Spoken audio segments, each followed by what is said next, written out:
Good morning, fans of the new network. Normally, as you know, I don't sound like this. Normally, I sound a lot worse. Our guests today are Michael Mendheim and Tim Kitzrow. They are the stars of Mutant Football League 2. We're going to be discussing a lot of great stuff. Tim is the voice of our favorite sports franchises that have made over $2 billion. Unfortunately, they were jerks and didn't share with him. And then Michael is the president, creative director, and Digital Dreams Entertainment Incorporated. Guys, thank you for joining us today. It's great to be here. Thanks for inviting us. Hey, James, I thought we were doing a radio thing. Are we really having our faces out here for the public to see? I mean, neither of us have showered. Michael's been drinking all night, as he usually does, to work on the script and get stuff going. So are we doing YouTube here? Yeah, it's YouTube this time. It's like my wife says, you're not going to get up in time to shower. I go, it's just radio. So, Michael, what is Digital Dreams Entertainment? Well, I mean, that's our company. We're a game studio, and we develop games. We have our development studios in Kiev, Ukraine, and then we also have contractors and some guys in the Chicagoland area that we work with. Yeah, we also have a couple of guys parked out front in a white van. They kind of keep tabs on things. They work the neighborhood. Nice. So tell us about your great team that works with you that makes the games at Digital Dreams Entertainment. So we have like 10 full-time guys that are in Ukraine, but since the war, they're kind of all split up now, right? Mm-hmm. So we've got like 6 guys that are still in Kiev. And then like my business partner, Maxime, right now he's in Spain. Our art director, Andre, I actually brought over into the Chicago area. Our tech leads in Sweden. And so they're kind of all over the place. And then we also work with a lot of different contractors and people in the States. So yeah, like a crime syndicate. Like I'm saying, we got the guys in the van, we got people in Spain, every port, and we're all over the place. Yeah. I mean, Mutant Football League is a drug. It's we're basically importing crack cocaine to our video game users who cannot find the stimulation through simulation sports games. So we need to provide that street crack like NBA Jam, NFL Blitz, the games that I did back in the day, and Michael did his original Mutant Football League back in '93, Mutant League Football. But that is kind of the idea here. Is we provided that high end, over the top adrenaline addiction to sports that you can't get when you sit down to do a 3-hour simulation game. So that's why we're a drug cartel, basically for games. Nice. So Tim, are you the people that or the person that whacks the people and breaks their knees and all that kind of stuff?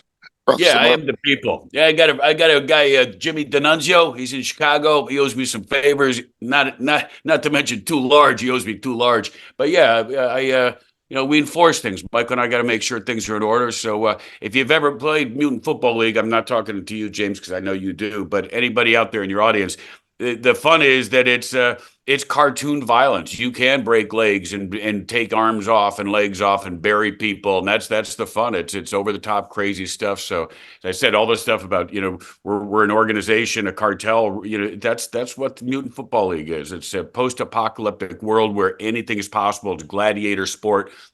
Football with the evil SN empire, sports empire, parroting everything in politics, social culture.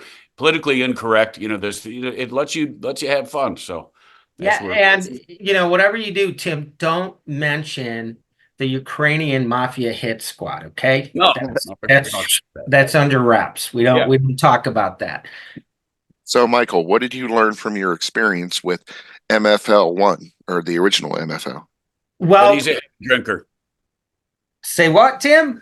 That you're a heavy drinker. You like the brandy. Like everybody knows that. And actually, if we did this interview a little bit later, it'd probably be a little crazy, right, Tim?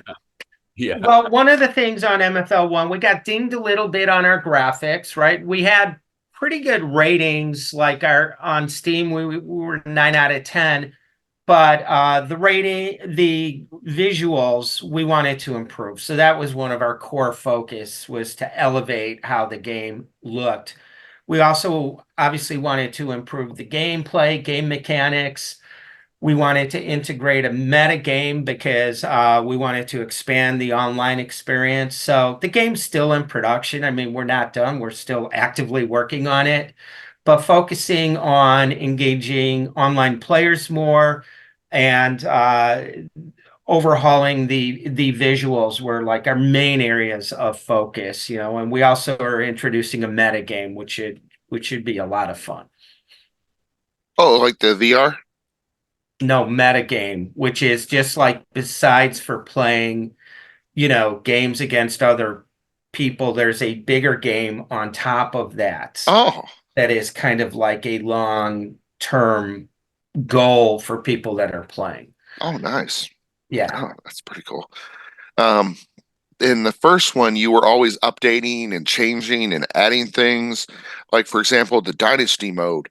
How did fans respond to that?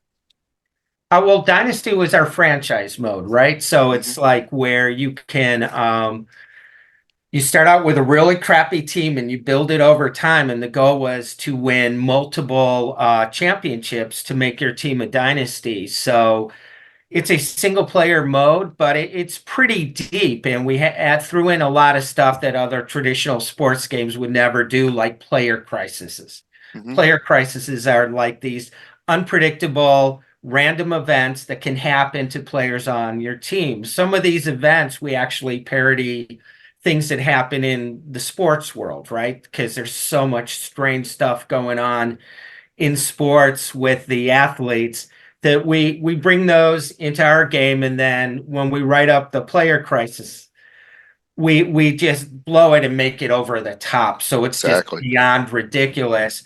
So then the players gotta decide, oh, is I'm going to keep my guy in jail, or am I going to pay, and he's going to miss some games, or I'm going to pay a fortune in legal expenses to get him out. So we throw those curveballs at the players throughout Dynasty mode. And what it did was it gave the fans of the game a pretty robust single player experience that they really liked.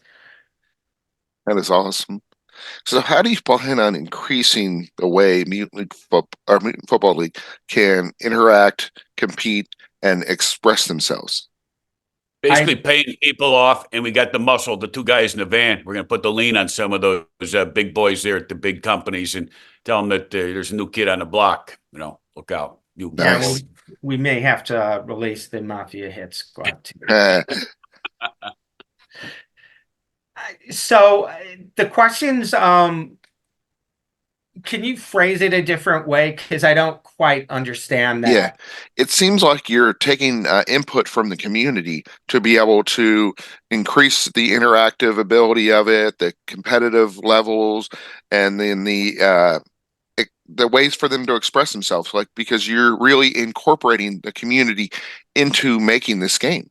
Yeah, always. So we call ourselves a community-driven product. So what we do is when we start out to like design Mutant Football League 2, we kind of know what the issues were from the previous game. So those kind of are on the top of our list to fix. But then I'm always sending out surveys, I don't know, probably a couple surveys a year that our community responds to. And they let us know like what are the features most important. Then when we're actually in development, like right now, we have beta testing where some of the hardcore players come in, and now they're playing the game right now, actually, and they give us feedback while we're developing the game. So right now it's only like 12 guys, right? But I literally set up meetings with them and I play with them, and then we talk while we play, Oh, wow. and then I record it, and then we come back and we pull out what we want to fix and what we Yeah. don't. And they'll be brutally honest. Like, they all know they're not going to hurt anybody's feelings. They're just, what we're all trying to do is make the game as good as it can be. Nice. Then at the end of May, like Memorial Day weekend, we're going to open that Steam early access publicly. So, more people will come in and they will have their feedback. And it's not for everybody, right? It's early access. You see how the sausage is made. You're going to experience some bugs. It's all the features aren't in the game. It's a work in progress. But they'll come in like the players that really care about the game are really interested. And now they can tell us things, they can suggest ideas for like smaller features we still have time to implement. So by the time we actually release the game, like we've already had, a good 6 months of community involvement, telling us what they like and what they don't. So usually by the time we get to release, like people are going to like the product because Nice. like the consumers don't lie. They'll tell you if the game's moving too slow or whatever the issues are, and we can really spend a lot of time polishing it. And my whole development philosophy is always find the fun first, right? Make the game fun and then build on top of that. So What a great thing in this community that Michael's interacting directly. It's like the undercover boss. You get to meet the boss. I mean, Yeah. what video game and what other, especially we joke about the big boys because we're the indie, we're the smaller guys. But that's one of the benefits, and want to encourage everybody out there, anyone who's certainly never played the game, just keep spreading the word. When you have a chance to sit down with the guy who created this game in '93, play it with him, talk about with him. I do conventions all over the country, video game, the retro game conventions, to be able to talk to the designers while you're playing with them. That would be like a VIP all access pass for $100 to have that experience. I mean, Michael is he's so available, and it's what makes it special. It's like, if you're a car aficionado, having to work with Carroll Shelby, like you get to drive in the Shelby with him, the Mustang. Nice. Hey, I like this. I want it to go faster, fucking faster. So, I mean, it's one of the great things. And I'm telling you, this game, I've seen it at conventions, the Midwest Gaming Classic. There's a guy called the Carcade Business, where he puts huge screens on the back of his van, opens it up, giant speakers, and you get to play games. He brings it to special events. So people walking by, it's mostly, arcade style games and different things inside the hall. And people were flocking around. The visuals, first of all, just grab people. It was just put people in.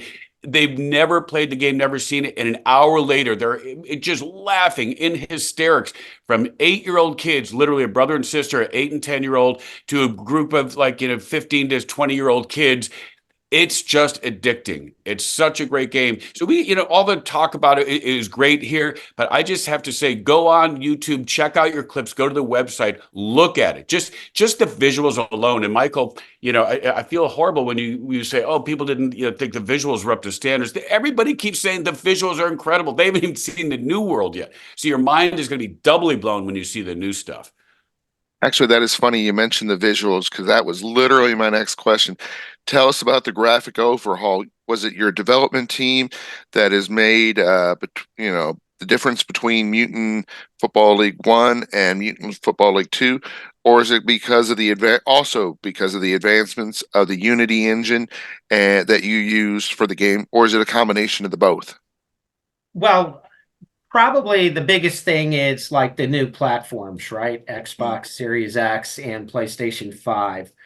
So at its core, Mutant Football League is a console game. So we build for console. It is on PC, and we care about the PC market, but the PC market is more, it's our test bed, right? It's like where we're building the game and we're testing the game and we have our hardcore players there, but really we're a console game. So, having the platforms we develop for those platforms, obviously having great engineers like our tech lead, Ivan, he is brilliant. So, without like our core engineering team doing the rendering and the graphics, we don't have anything. Unity, it's the system that we're it's like the core engine of the game. So while it's fine for what we're doing, Unity does have its limitations, but it also has its advantages. And one of the advantages with Unity is it allows you to port rather quickly and seamlessly. But the core technology of pushing those pixels and running all the graphics are the engineering primarily. Nice. Yeah, I was gonna say, shoot, I know the new one is not coming out on the older systems, which is the reason why I literally just on Sunday went out and got a PlayStation 5 so I can play the new one. I am that excited about it.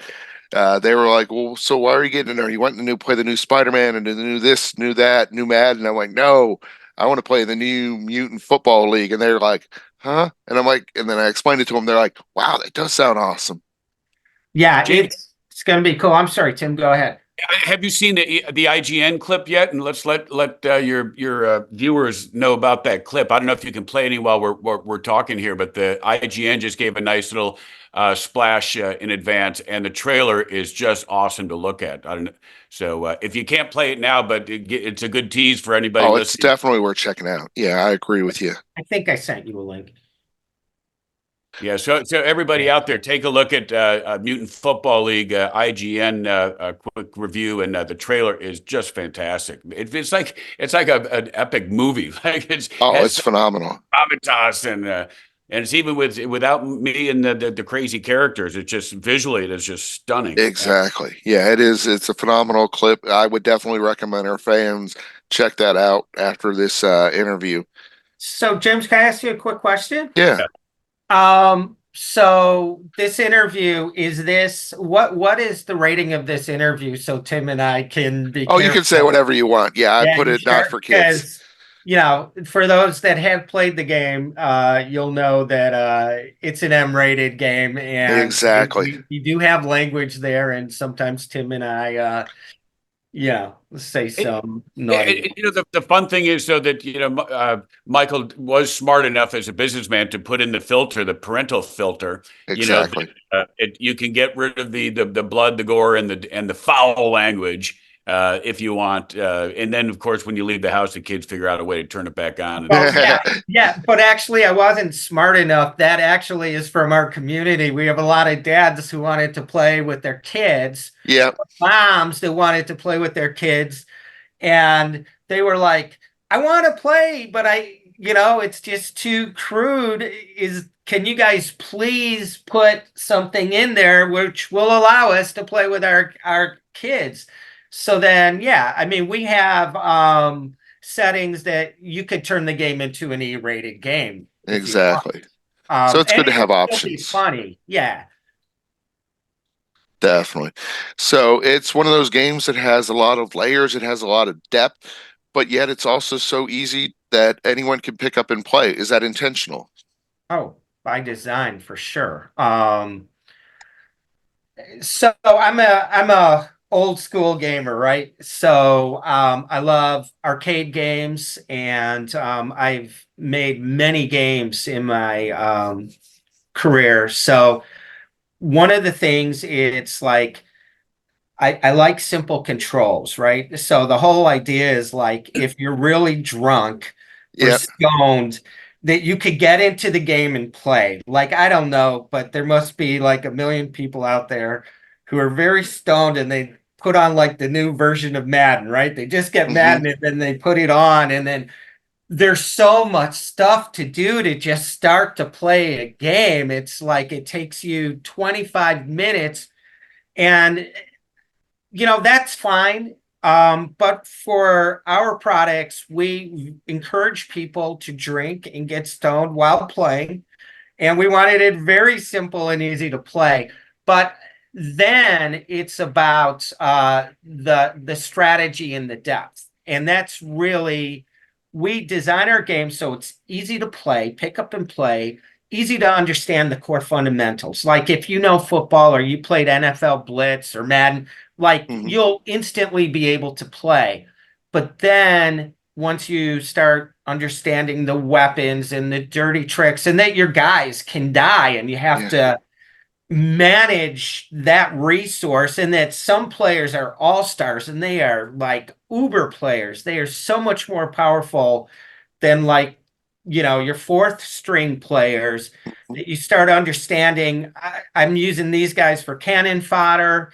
I got to protect my all-stars. So when you have the depth of just kind of normal football, which is really deep, and then on top of that, you've got the resource management, it becomes a very, very deep game. And then you throw on the unpredictableness of Mutant Football League, which is anything can happen at any time. And we introduce all these random events. So no game ever plays the same.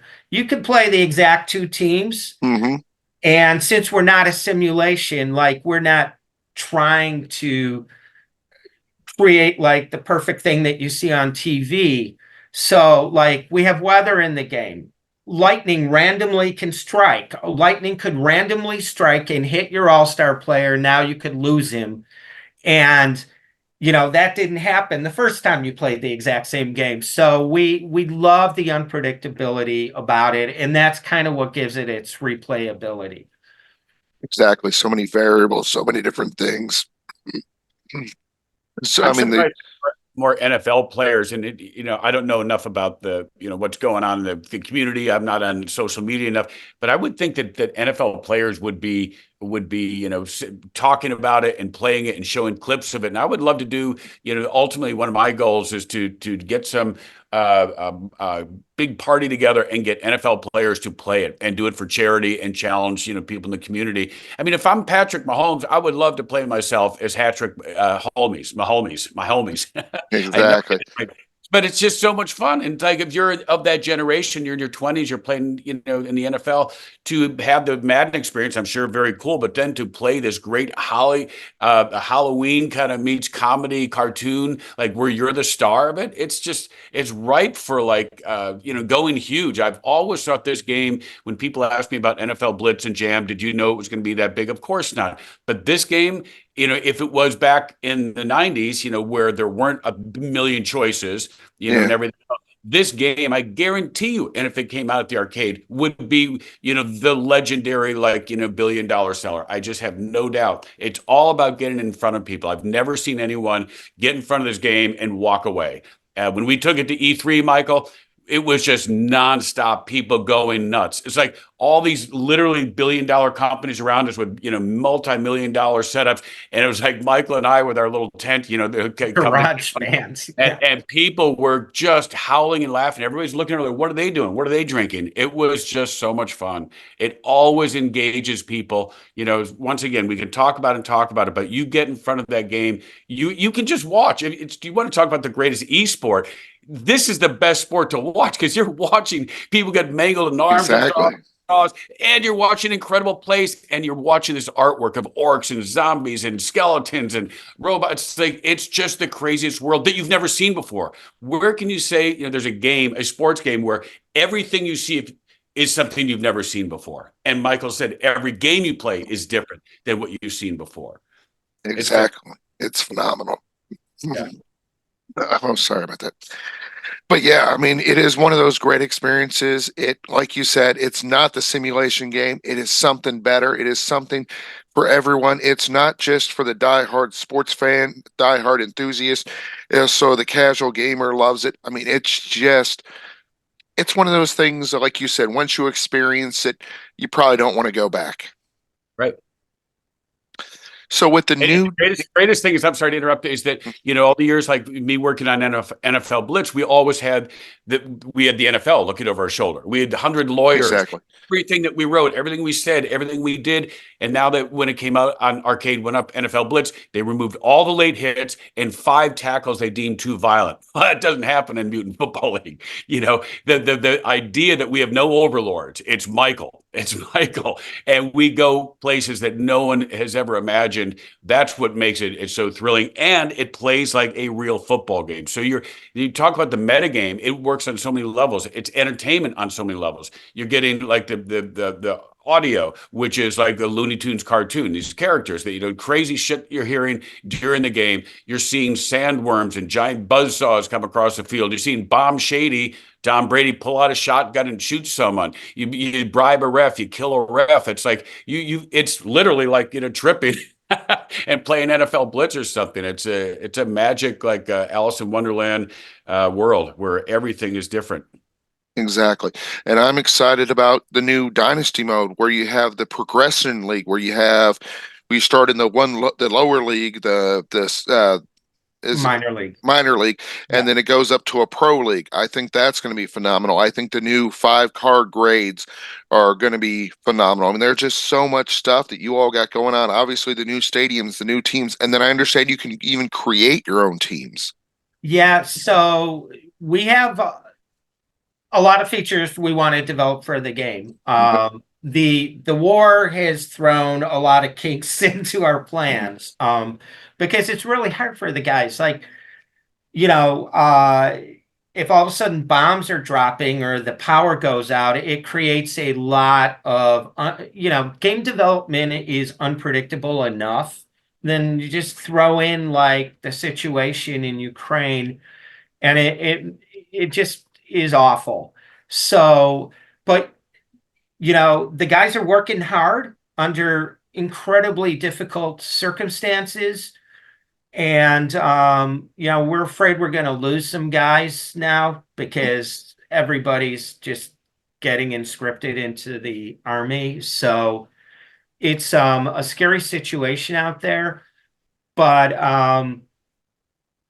we want to develop all of these features, right? And create a team is something that the community has wanted, and we think it would be awesome for users to create. So it's going to come down to the timing and the schedule. We're a small studio. We self-fund our games, so we're not like getting funded.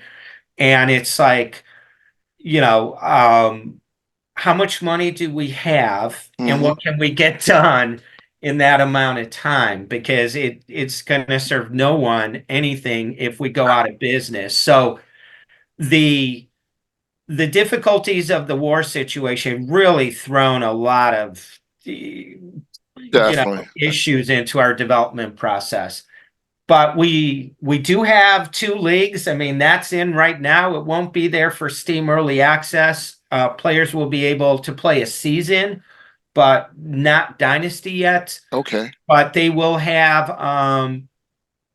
the 2 leagues, and then we're also introducing player drafts. Oh, nice. Right. So you're going to be able to, sign rookies and draft and then put them on your team every year and sign them to contracts. And then your older players are going to kind of degrade over time. Ooh. Yeah. So they cost a lot of money, but their skills start to diminish after a few seasons. So you might have to cut beloved players that you've built up just because your funds for your team, your salary cap, is too high. So we're introducing a lot of those. And the other big feature on Dynasty Supreme was for sure allowing players to create their own team, which everybody wants. So we haven't developed that yet. It's on our plan, but we have to see how things go. Can they have X-rated names? Ooh. Well, we have to be careful there because we're not a licensed product, right? We haven't licensed the NFLPA or the NFL. So the names and likeness, I mean, that comes out. Now, I would love to do an NFL license, but we just don't have the money to do that. And it wouldn't be so much the NFL. It would be the NFLPA. It's the players. Our game's more like fantasy football. Yeah. Where the teams, the Chicago Bears, and it doesn't matter so much. But it's the stars of the league that really matter. And our game is personality driven. Like it's about the characters and what they can do and that type of thing. So we've really put a lot of emphasis on unique characters with our personalization for all the characters and how you develop them. So, you mentioned the 3 grades of cards. Those are also like the 3 ranks of players in our game. So we have a scrub, scrubs and rookies, scrubs. And so these are guys that aren't very, their skills, their abilities are low because they're scrubs, but they can be developed into pros. So you could upgrade Oh, them wow. into pros. Hmm. And then their armor changes, right? And stuff starts to change on them. And then the next upgrade is all pro. So then their armor changes again and their helmets start to change. And then all of a sudden their jerseys get short, so they reveal like their, their Midriff, yeah. torsos. Hmm. And then from all pro, you can upgrade to an all star. Now the helmets come off and you see their hair and they might be wearing some bling. And then eventually you can upgrade them to legend, where now they're wearing shades and earrings and their armor's even bigger. So that's kind of like our progression. So like in a mode like Dynasty, you earn XP while you play every game, and then you use that XP to build up your player. And that XP is based on fantasy football formula. So, Oh, when you score a touchdown, you get 6 points. 4 points for a passing touchdown, 1 point for a reception, 1 point for every 10 yards if you're a receiver running back.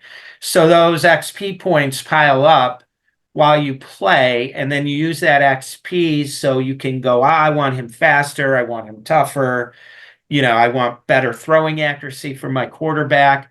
So you really start developing these guys, and then when they reach certain thresholds and they achieve certain goals, then they can be upgraded. That's brilliant. I yeah, it didn't know. sounds I don't fun. know. I said I'm not a player, but just hearing that is brilliant. Is Michael? Is that is something that is completely unique? Does any other game have that idea? A sports game try to take the fantasy thing and to turn it? No, it Wow. doesn't. I mean, there are games based on fantasy football, but it's a different element. But I'm a huge fantasy football player. It's hugely successful and it's easy to understand. So all those mechanics just so seamlessly work into our And what a game. great reward! Instead of just saying I got this many points this week and waiting to make your money, it's like you're upgrading players and doing stuff with it. You're investing Yeah. in your house, your property, fixing the Exactly. roof. Yeah, it's cool. And what cards allow you to do, it's if you get a special card, it allows you to upgrade your player a little bit quicker. Mhm. And then we also have historic cards. So you collect those cards and those players get unlocked in free agents. And then there's some other surprises which we'll announce when we're a little bit further down the road. So, sorry. So it sounds like basically the best thing to do is to get in with Mutant Football League 2 early on. You want to be a part of the process. You want to be able to share with the community. You want to be able to get into it as soon as possible because the game is just going to keep getting better and better. It's going to keep adding more features, just like you did with the first one, where you're going to incorporate more things as the game goes along, as time as things permit. It sounds like. That's right. And what happens when you're in early access? I mean, so the game's not fully featured at this point, right? So, and you're also going to experience some bugs.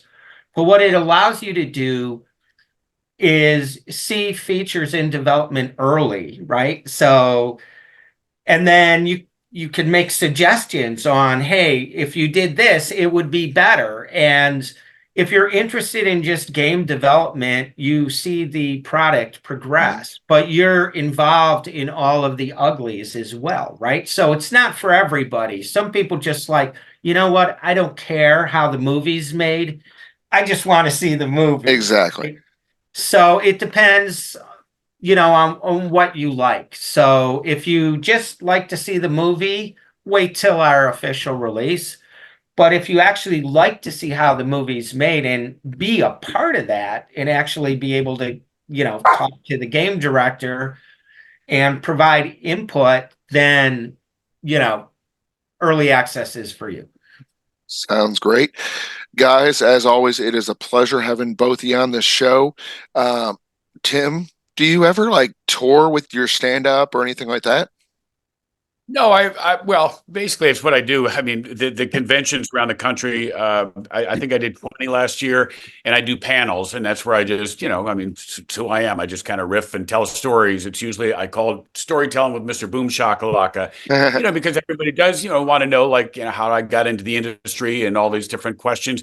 But I've always found it's more interesting. There's so many different side stories, and I love talking about the games and the characters, and I'll do some, Grimm and Bricks Jr., whatever. So, that's one of the reasons that I fell in love with this game, and Michael and I hit it off because I'm from Chicago. I went to Second City, and I love sports, so I got to put all the things I love to do together: perform, write, improvise comedy, and sports. So it's a perfect medium for me. Can I just say a few things concerning Tim? So I've worked with a lot of voice actors, right? A lot of different actors. I actually had the privilege of working with guys like Tim Curry. Having Tim Kitzrow, being in a studio with this guy, is one of the best parts of the game development. His brilliance, his spontaneity, the stuff he comes up with just off the cuff. I mean, we have really good writers, and Tim writes a lot of the dialogue, and I write a lot of the dialogue. And we'll have stuff that we think's pretty good and pretty funny. And all of our humor's like kind of like Family Guy, Simpsons type of humor that, where, maybe a child doesn't understand it, but the family does. And we also have a lot of just, fart and poo-poo jokes and then some raw humor. But having Tim start riffing, when he'll have a line and he'll just be like, fuck, I got something better that just popped. And then he'll go and I'll let him go. Right. And that's how we get some of the best, most original, laugh out loud lines in the game. And that's because of this man's genius here. He's a legend. Well, and what freedom for me. I've never had that experience to be, so much a part of the creative process, and to have the leash taken off in the recording studio. I mean, if you're a musician, like you can't go in there and have a guitar solo composed and never be able to go off script. You're a jazz musician. I mean, improv and comedy is all about that feeling it. So, fans of the new network, it has been a pleasure. We have had a great show today, talking with Michael, talking with Tim, all kinds of great stuff about Mutant Football League 2, and it's been a pleasure, guys.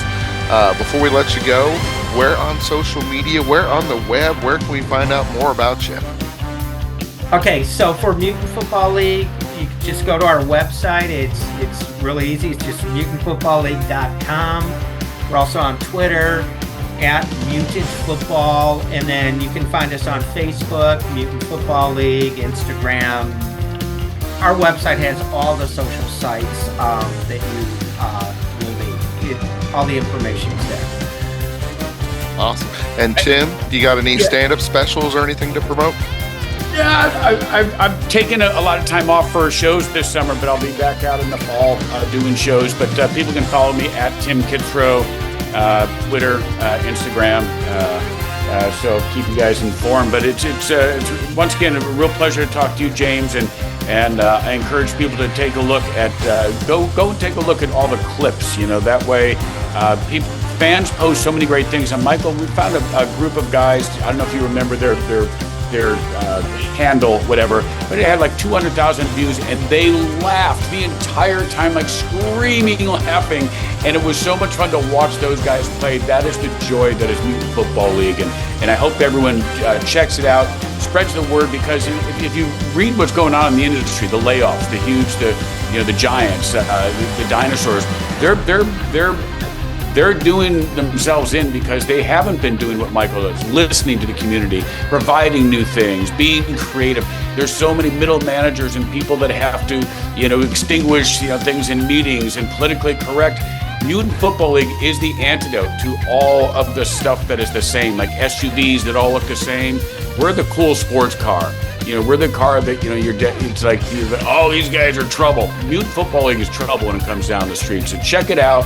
Have some fun. We'll be glad you did. And please tell your friends, because we don't have those mega $1 million budgets to advertise and promote.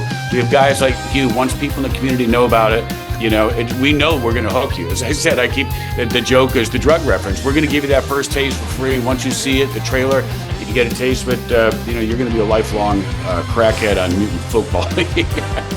And Tim and I are going to be going into the studio next month. Yeah. So another discussion of mayhem and chaos. That's right. That is awesome. Well, guys, it has been a pleasure having you all join us today. Okay, thank you, James. Great to see you. Take care.